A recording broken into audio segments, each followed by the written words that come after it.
시편 104편 1절부터 5절까지 말씀 5절인데 저랑 다 같이 한 목소리로 읽으시겠습니다. 내 영혼아 여호와를 송축하라. 여호와 나의 하나님이여 주는 심히 위대하시며 존귀와 권위로 옷 입으셨나이다. 주께서 옷을 입음같이 빛을 입으시며 하늘을 휘장같이 치시며 물에 자기 누각에 들보를 얹으시며 구름으로 자기 수레를 삼으시고 바람 날개로 다니시며 바람을 자기 사신으로 삼으시고 불꽃으로 자기 사역자를 삼으시며 땅에 기초를 놓으사 영원히 흔들리지 아니하게 하셨나이다. 아멘. 오늘 말씀의 제목은 하나님의 영광을 경험한 자의 축복입니다. 하나님의 영광을 경험한 자의 축복. 오늘 찬양도 그런 찬양을 했지만 한 달 전에 2월 8일 수요일에 한 달이 아니죠. 지금 한 3달 반 이렇게 됐네요. 3달 반 전에 2월 8일 수요일에 켄터키 윌모어라는 도시의 에즈벨이라는 대학교에서 놀라운 부흥의 역사가 시작이 됐고, 이 부흥이 2월 20일까지 계속해서 쉬지 않고 24시간 예배가 계속해서 이어지는 거예요. 그러면서 그 예배 사람들이 참여하기 위해서 6시간, 7시간, 10시간을 줄을 서서 기다리고 있었고, 그렇게 하면서 서로 들어가려고, 그래서 그 안에 또 질서를 유지하기 위해서 또 몇 명이 나가면 또 들어가고 몇 명이 나가면 들어가고, 결국에는 나중에는 전 세계에서, 지금 미국 전역뿐만이 아니라 우리나라에서도 많이 가셨어요. 뭐 브라질에서, 싱가포르에서 많은 사람들이 그 부흥을 경험하기 위해서 비행기 타고 거기로 날아갔고, 그 예배에 막 참여하고, 이것이 막 뉴스에 나오기 시작을 하고, 유튜브에도 얼마나 많이 그 역사의 그 시점을 기록한 영상들이 나오고 있는지 모릅니다. 그때에 했던 여러 가지 찬양 중에 하나가 오늘 우리가 부른 찬양, 위대하신 주, How Great is Our God, 이 찬양입니다. 이 찬양은 크리스 탐린이라는 그 찬양 사역자가 시편 104편의 말씀을 바탕으로 작곡한 곡이에요. 그래서 우리가 이제 가사가 이렇게 지금 있는 말씀 그대로 옮기지는 못했지만, 이 가사 사실 2절도 있는데 그 1절, 2절 내용이 이 시편 104편 1절, 5절에 있는 말씀을 이렇게 그 안에서 요약해서 이 말씀을 집어넣은 겁니다. 내 영혼아 여호와를 송축하라. 여호와 나의 하나님이여 주는 심히 위대하시며 존귀와 권위로 옷 입으셨나이다. 이 베이스 안에서 그 안에서 하나님께서 어떤 영광 가운데 있으신지를 이것을 막 상상하면서 있는 거예요. 사실은요, 많은 사람들이 이 시편 이 구절에 별로 관심 없습니다. 여호와 높여지고 뭐 하나님께서 뭐 바람을 자기 사신으로 삼으시고 불꽃으로 자기 사역자를 삼으시고 관심 없어요. 그런데 진짜 하나님을 사랑하기 시작하고 진짜 하나님의 영광을 맛본 사람들은요, 하나님의 영광이 무엇인지에 대해서 성경에서 막 찾아봅니다. 하나님의 영광이 나타났을 때 어떤 일이 일어났으며 하나님의 영광을 경험한 사람들이 무엇을 보았는지 그것을 성경 여기저기에서 찾아봐요. 그런데 오늘 시편 104편 1절부터 5절 가운데 하나님의 영광이 어떠한 것인지에 대해서 우리가 상상할 수 있도록, 이것이 모든 것은 아니겠지만 우리가 하나님의 영광을 상상할 수 있는 많은 것들을 여기에 적어놔줬어요. 그리고 최근에 이 전우원 씨, 그 전두환 씨의 손자죠. 전우원 씨가 자신의 할아버지 전두환 씨와 가족들이 그렇게 빼돌린 그 비자금을 가지고 엄청난 사업을 하고 부자로 살면서 온갖 가지 뭐 성매매와 마약으로 범죄로 그렇게 살다가 이 사람이 하나님을 만나고, 또 어찌됐든 이 전우원 씨가 경험했던 그 무엇이었냐면 그것은 하나님의 영광이었어요. 이분이 그렇게 말을 합니다. 그 유튜브 처음에 이제 막 이제 이슈가 조금 되기 시작한 초반부터 저는 좀 보고 있었어요. 그래서 전원 씨가 어떤 말을 하고 있는지를 보면서 이 사람이 막 울면서 아직 미국에서 건너오지 못했을 때 무엇을 말했냐면 하나님의 영광을 내가 경험했다는 거예요. 내가 하나님의 영광을 경험했더니 그 하나님의 영광이 얼마나 크고 얼마나 놀랍고 얼마나 때론 두려운지, 그 하나님의 영광의 빛이 얼마나 강한지, 그 하나님의 영광의 빛을 벗어나서 있을 수 있는 사람이 단 한 명도 없다라는 거예요. 모든 사람들의 죄악이 하나님의 영광의 빛 안에 다 드러나서 그 누구도 그 작은 하나의 그 죄도 감출 수가 없다라는 거예요. 그래서 전우원 씨가 그래서 그 하나님 앞에 드러나진, 하나님 앞에 완전히 밝혀진 그 죄를 놓고 하나님 앞에 막 회개를 하기 시작한 거예요. 하나님, 이것도 잘못했습니다. 저것도 잘못했습니다. 그러면서 우리들의 모든 죄가 하나님 앞에 놓여 있고 우리 중 그 누구도 예수 그리스도의 십자가 없이는 누구도 구원받을 수 없는 것을 알았대요. 그리고 나서 유튜브를 통해서 자신의 죄를 막 말하기 시작하는데 뭐 거칠 것이 없더라고요. 막 별의별 죄를 다 얘기해요. 내가 어떤 마약을 했으면 마약의 종류도 다 얘기를 해주고요. 내가 성매매를 누가 어떻게 해가지고 가족들하고 누구랑 어떻게 성매매를 했고 이런 걸 다 말해요. 사실 우리 모두가 하나님 만나고 하나님의 영광 가운데 있다고 해서 우리들이 꼭 유튜브에 대고 방송에 대고 언론에 대고 우리 죄를 다 말할 필요는 없어요. 하나님께 말하는 거지 사실 사람에게 꼭 이렇게 말할 필요는 없습니다. 그러나 전우원 씨가 그렇게 자신의 죄를 막 유튜브에 대고 막 다 소상히 말하는 것을 보면서 제가 다른 건 몰라도 이거 한 가지는 알겠더라고요. 야, 이 사람은 지금 세상도 사람도 하나도 안 무섭구나. 이 사람은 자신의 인생 얼마나 젊어요. 그렇다고 당장 죽을 거라고 생각하지도 않아요. 앞으로 지금 수십 년의 인생을 이 세상에서 살아야 되는데 이제 앞으로 이게 기록이 남아요. 나중에 결혼을 해도 아니 결혼을 할 수 있을까요? 아니 그리고 결혼하고 애를 낳으면요 아이들도 이 죄를 다 보게 되겠죠. 자기 가족들이 다 보게 되겠죠. 자기가 알고 있는 모든 죄인들이 자기가 했었던 모든 죄를 다 알게 되겠죠. 자, 이 사람은요 이제 나는 이 세상에서 모든 것을 잃어버릴 수도 있어요. 그런데 모든 것을 잃어버리는 것에서 이 사람은 떠나 있는 것 같더라고요. 자기가 지금 세상 이렇게 말하면 사람들이 나를 뭐라고 말할까? 세상은 나를 어떻게 기억할까? 10년 뒤에 20년 뒤에 세상은 나를 뭐라고 말할까? 그때는 내가 어떤 불편함이 있진 않을까? 나 때문에 가족들이 힘들어하진 않을까? 아무것도 몰라. 지금 이 사람은요 그냥 하나님 앞에만 있더라고요. 물론 그렇게 살다가 또 죄 짓고 넘어지는 사람들이 있습니다만 최소한 지금 이 순간만큼은 모르겠어요. 이 사람이 정말 쇼하고 그런 것이 아니라면 이것이 정말 진짜이길 바랍니다. 그리고 많은 분들이 지금 이제까지 되어가는 어떤 그런 것들을 보면서 이 사람이 진짜 하나님 만났다고 얘기를 합니다. 뭐 그렇게 보여요. 성경에 나오는 열매들을 봤을 때는 뿌리를 어쨌든 우리가 보지 못하니까. 그러나 이 달리는 열매들을 보면 야 진짜 하나님 만났구나. 많은 사람들이 많은 목회자들이 사실 지금 전우원 씨를 엄청 응원하고 있어요. 물론 이 사람은요 지금 벌 받기를 원해야 합니다. 지금 나를 좀 빨리 나는 감옥에 가야 되고 나는 감옥에서 썩다가 거기서 죽어야 된다고 말을 해요. 나는 사형당해도 마땅하다고 말합니다. 그러면서 모든 내가 자기가 마약을 그동안 했었는데 지금 한국에 가서 피검사하면은 마약이 혹시 안 나올까 봐 걱정이 하더라고요. 내가 이런 종류의 마약을 했는데 한지 오래돼서 검출이 안 돼서 마약한 것에 대한 내가 죄값을 내가 못 치를까 봐. 그래서 나라에서 그 내 피검사를 했을 때 내가 했던 그 마약이 다 검출될 수 있도록 그냥 유튜브에 대고 마약을 종류별로 그거 큰일 나거든요. 그때 그 이제 기도가 뭐 막혔었나 그래서 다시 응급 어떤 시술을 해가지고 다시 뚫어서 뭐 살았다 뭐 이런 얘기를 제가 들었는데 그렇게 마약 하는 사람들도 모든 종류의 마약을 한 번에 다 털어넣지 않거든요. 이 사람은요 이렇게 죽으면 죽으리라고 한 거예요. 하나님께 영광 올리기 위해서 한 것도 아니에요. 나는 죄인이고 나는 그렇게 악한 사람이고 나는 하나님 앞에서 도저히 내가 가지고 있는 여러 가지 문제들이 있지만 이거 해결해달라고 나는 구할 자격이 없고 나는 더 살 자격도 없고 나는 평생에 나는 정말 지옥에 가야 되는 사람입니다. 네네네네 외쳤던 것이 그것이에요. 심지어 용서해달라고 다 하네요. 하나님 저는요 지옥에 가야 되는 마땅한 사람입니다. 저는 너무너무 악합니다 하면서 막 울어요. 야, 어쩌면 진짜 회개는 저런 것이었지 않았을까. 이미 용서해 준다고 다 말을 해놓으니까 사람들이 회개를 하는데 당연히 용서받을 걸 생각을 하고 그러고 나서 얘기를 해요. 그러다 보니까 내 죄에 대한 죄값에 대한 그런 어떤 고통이나 그런 어떤 마음의 체휼 같은 게 없어요. 내가 어떤 죄값을 받아야 되는 사람인지에 대한 어떤 그런 묵상이 없어요. 그러니까 죄를 회개할 때도 내가 지었던 죄의 무게에 대한 묵상이 없이 그냥 하나님 이런 죄도 뭐 용서해 주시고 저것도 용서해 주시고. 많은 분들이 그냥 이렇게 기도하시는 게 몰라서 이렇게 기도하시는 거라고 생각하지만 뭐 알고 지은 죄 모르고 지은 죄 용서해 주옵소서 이게 하나의 어떤 그 관용구처럼 됐습니다. 그런데 맞아요. 그래요. 좋은 마음인 건 알겠어요. 그런데 자칫 굉장히 무책임할 수도 있습니다.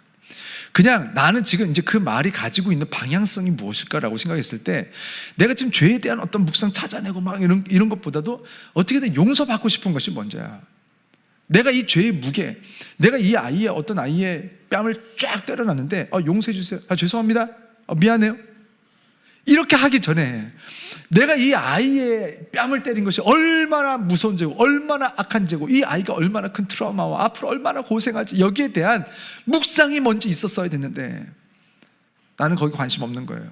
어떻게 하면 내가 용서받을까? 어떻게 하면 내가 천국같이 살까? 어떻게 하면 죽어서도 천국 갈까? 이것밖에 없으니까 늘 구하는 것이 어떻게 하면 내가 유익한 것들, 어떻게 하면 내가 잘 될까? 어떻게 하면 내가 조금 더 여기에만 관심이 있는 거예요. 근데 이 전우원 씨는 보니까 그냥 하나님밖에 안 보이는 것 같아요. 내가 지금 앞으로 잘 먹고 잘 사는 거 다 없어. 막 돈을요 가지고 지금 그동안 모아진 돈, 이제 돈 끊어졌어요. 이제 전우원 씨 누가 돈을 보낼 거예요. 이제 돈 끝난 거거든요. 이제 큰일 났어요. 직업도 없어요. 지금 돈 가지고 있는 거를요 막 여기저기 저기 막 이거 뺏은 건 이거 돌려내야 된다. 누구에게 돌려낼 것인가 하면서 막 여기저기 막 이렇게 그 선한 일을 하는 데다가 돈을 다 돌려내더라고요. 그러면서 내가 기부했다라고도 안 해요. 이거는 거짓말로 우리가 훔친 것이다. 이거 다시 원래 자리에 돌려놓는 것뿐이다. 제가 기부해서 좋은 사람 되는 거 아닙니다. 여러분 착각하지 마세요. 저는 나쁜 사람입니다라고 말하더라고요. 제가 5천만 원 1억 보내니까 좋은 사람 같죠? 제가 10억 훔쳐가지고 5억 드린 거예요. 저는 나쁜 사람입니다. 그러면서 이렇게 앉아있는데 아이들이 막 와가지고 막 지나가니까 전우원이다 막 이렇게 하니까 막 너 나 알아? 네, 전두환 손자 막 이러면서 그 아이들 얘기하는데 아저씨는 나쁜 사람이야 이렇게 얘기하더라고요. 그걸 보는데 눈물이 나더라고요. 아버지 마음이 어떨까요? 우리가 용서해 달라고 해서 용서해 주시는 걸까요? 우리가 용서해 달라고 했기 때문에 용서해 주는 걸까요? 그리고 우리가 용서해 달라고 하면 용서해 주시는 건가요? 하나님이 와가지고 누가 내 자식 뺨을 빡 때려놓고 그리고 와서 아저씨 죄송합니다 그러면 네 이렇게 하나요? 진짜 이 아이의 뺨을 때린 것에 대한 정말 그 마음 아파하는 그런 묵상 없이는요 그 어떤 부모가 용서하겠어요? 하나님도 용서하지 않아요.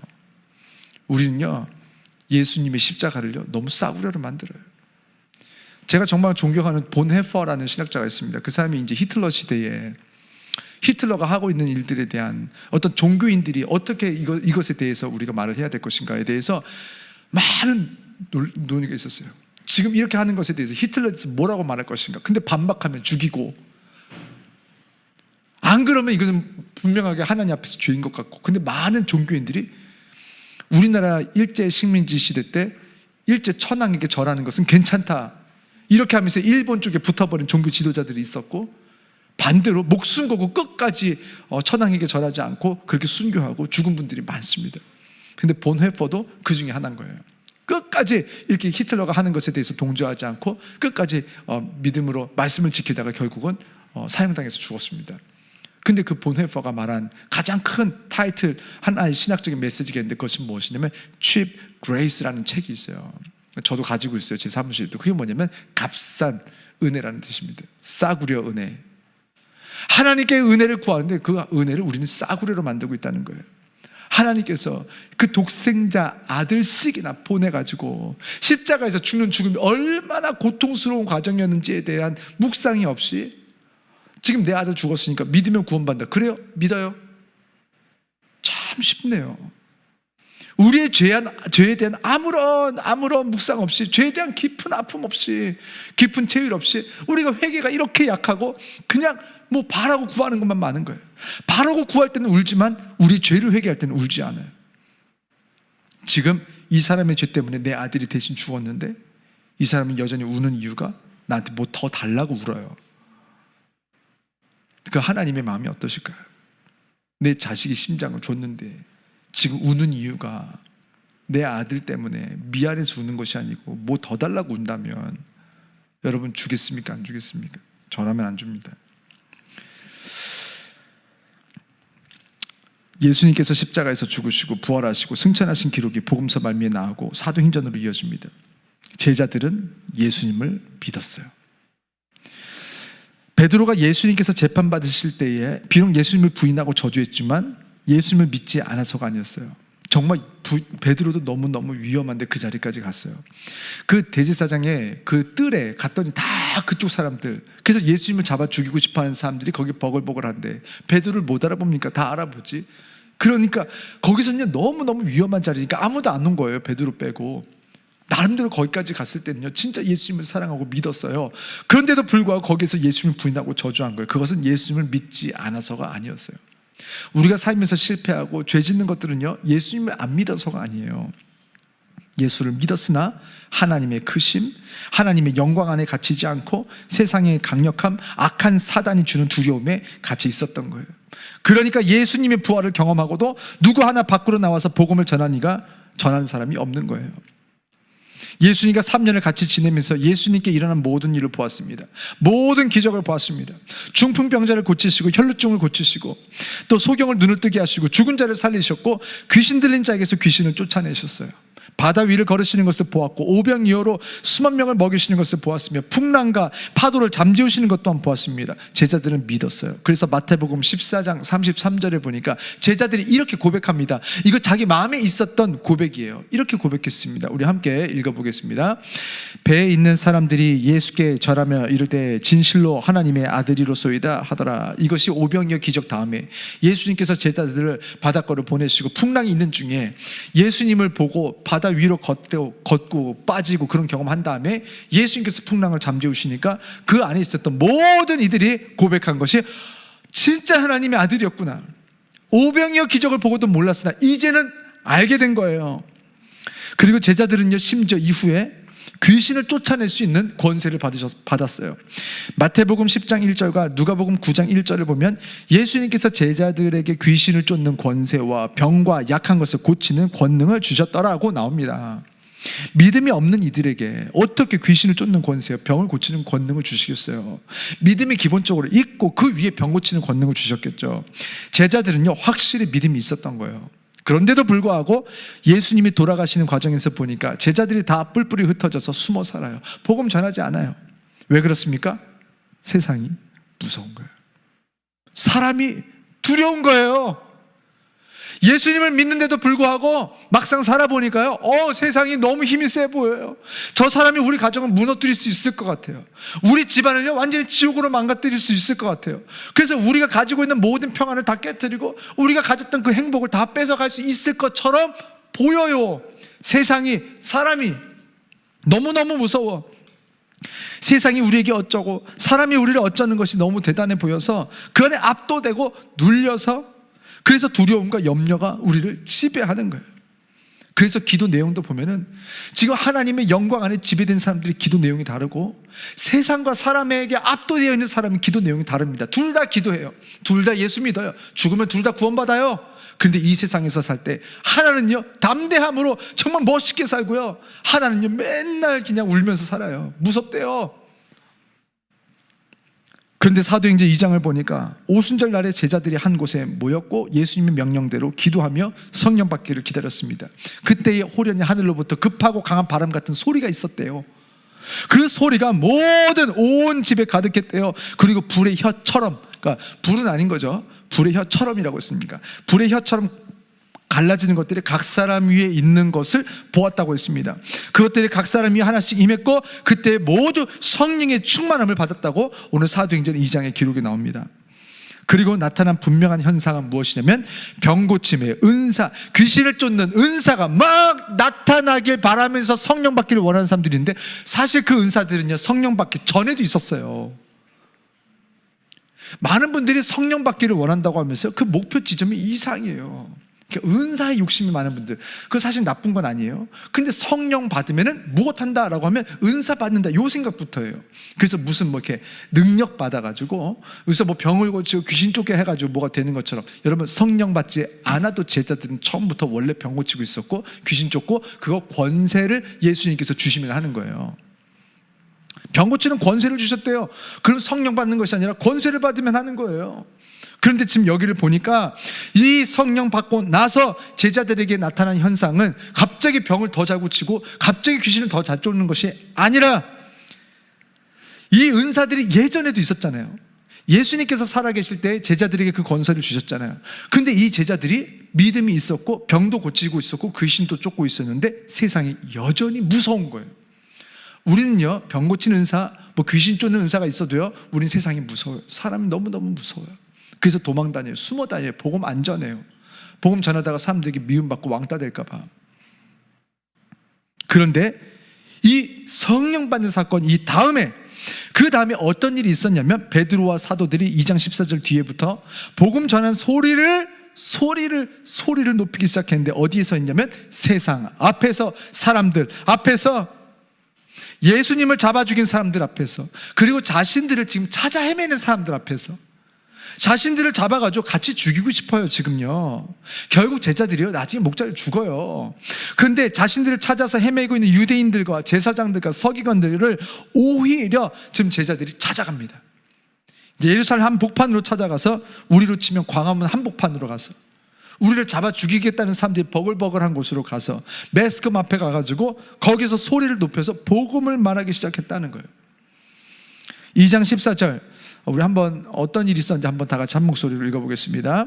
베드로가 11사도와 함께 서서 소리를 높여 이르되, 유대인들과 예루살렘에 사는 모든 사람들아, 이 일을 너희로 알게 할 것이니 내 말에 귀를 기울이라. 복음을 어디에서 어떻게 전했는지를 말하려는 게 아니에요. 지금 이 사람들은 더 이상 세상이 두려워지지 않았고 사람이 더 이상 두려워지지 않았던 거예요. 세상과 사람을 두려워하지 않는 사람의 얼굴을 하고 있었고, 세상과 사람이 두렵지 않은 사람들의 말을 하고 있었고, 세상과 사람을 두려워하지 않는 사람들의 기도 제목을 가지고 있었고, 세상과 사람이 두려워하지 않는 사람들의 결정과 그런 사람들의 스케줄과 그런 사람들의 이 생각과 행동과 그 스케줄을 가지면서 살았다는 거예요. 그때 우리는 비로소 우리가 창조되었던 그 모습 그대로의 하나님의 형상, 가장 완전하고 가장 완벽한 능력이 시작되는 그 본래 시점으로 돌아가는 것입니다. 언제? 우리는 두려움이 사라졌을 때, 우리 안에 있는 두려움이 사라졌을 때에, 그때에 비로소 가장 온전한 지식이 이제 시작이 됩니다. 이제까지 우리가 잘못 알던 것들, 우리가 꼬여 있어가지고 이렇게 생각하고 저렇게 생각하고 잘못 판단하고 있었던 것들, 사람들도 이렇게 보고 저렇게 봤던 그런 꼬여있는 생각들이 언제 풀어지느냐? 우리 안에 두려움이 사라졌을 때 온전한 지식이 새롭게 보이더라는 거예요. 아, 이 사람도 하나님의 자녀였구나. 이 사람에게 내가 이렇게 대하면 안 되겠구나. 이 사람은 이렇게 보면 안 되는구나.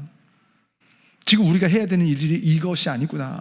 우리가 직장에서, 사업에서, 공부하면서, 우리가 뭔가를 하면서, 가정에서 내가 지금 이거를 먼저 해야 될지, 저거를 먼저 해야 될지, 아니면 이것을 바라봐야 될지, 저거를 바라봐야 될지, 이 타이밍에 어떤 말을 해야 될지에 대한 지식, 그 지식이, 온전한 지식이 다시 시작되는 시점이 언제냐면 지금 이 제자들처럼 두려움이 다 사라지고 이제 평안한 상태에서 새로운 것들이 보이기 시작한다는 거예요. 원래의 것들이.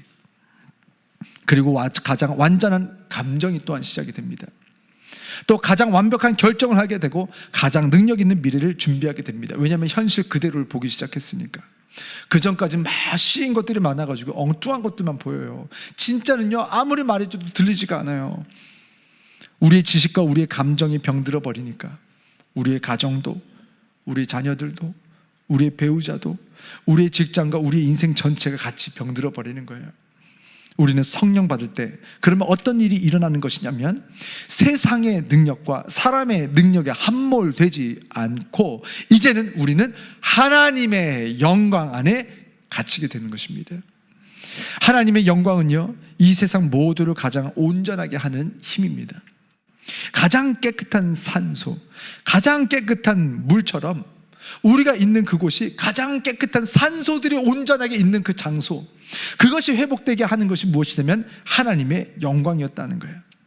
그래서 그 하나님의 영광으로 나오는 그 산소는, 우리들 그 산소를 잘 마시면 마실수록 가장 우리가 원래 가장 가지고 있었어야 됐던 폐의 상태로 우리의 폐를 바꿔주고, 우리 피부 상태를 바꿔주고, 우리 건강 상태를 바꿔주고, 건강 상태가 바뀌어지니까 태도가 달라지고 말하는 것이 달라지고 표정이 달라지는 거예요.